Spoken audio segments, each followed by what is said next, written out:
ajma'in. Apa khabar sahabat hari? Sihat? Alhamdulillah. Saya dan sahabat berada di bawah rahmat Allah Subhanahu wa taala. Siapa dekat sini yang sayang kepada dia? Cuba angkat tangan. Masya Allah, ramai yang pilih sayang bapa. Sahabat, tahu tak? Dari segi pandang Islam, ibu bapa adalah insan yang sangat istimewa. Jadi, kita sebagai seorang anak yang baik dan yang tertinggi, mestilah memuliakan ibu bapa. Seperti mana Allah berfirman dalam surah Luqman ayat ke-14. A'udzu billahi minasyaitonir rajim. Wa wassayna al-insana biwalidayhi hamalathu ummuhu. Shadaqallahul azim. Maksudnya, kami wajibkan manusia untuk berbuat baik kepada ibu bapa. Jadi sahabat sekalian, ayat ini menjelaskan bahawa kita sebagai seorang anak mesti berbuat baik kepada ibu bapa. Ibu yang telah kandungkan kita selama 9 bulan dengan menahan 1001 kesakitan. Ayah yang tak pernah berhenti rumah demi mencari nafkah, demi memberikan sebab kehidupan yang selesa kepada kita. Jadi, macam mana kita nak memuliakan ibu bapa? Tak lain, tak bukan dengan amalkan adab-adab ibu bapa. Sahabat sekalian, kita perlulah sentiasa menjaga hati dan perasaan ibu bapa.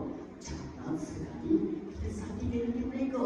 Kerana apabila pisau yang tajam menusuk diri, maka proses merawat luka itu adalah lama. Kalau luka itu sampai pun, luka itu pasti akan kena tarik. Begitulah hati ibu bapa kita, sahabat sekalian. Namun, hanya dulu anak-anak pada hari ini, mereka tidak pernah mengambil langsung tentang perasaan ibu bapa. Dia sampai sanggup mencaci ibu bapa mereka sendiri, sahabat sekalian. Na'udzubillah min zalik. Tuhan yang ibu menyambung lagi terhadap peristiwa kita berbuat hilang malunya. Anak tiga hormati ibu bapa, bahkan keduanya dijadikan tuli atau sudah tidak diberi. Sahabat Nabi SAW dah pesan kepada kita awal bahawa pada akhir zaman nanti ibu bapa ini akan dinilai seperti air susu yang dibalas air timur. Jadi apa yang dikatakan baginda benar-benar berlaku. Anak-anak menjadi kacang berlumai kulit alias sampai sanggup buai ibu bapa mereka sendiri, sahabat sekalian.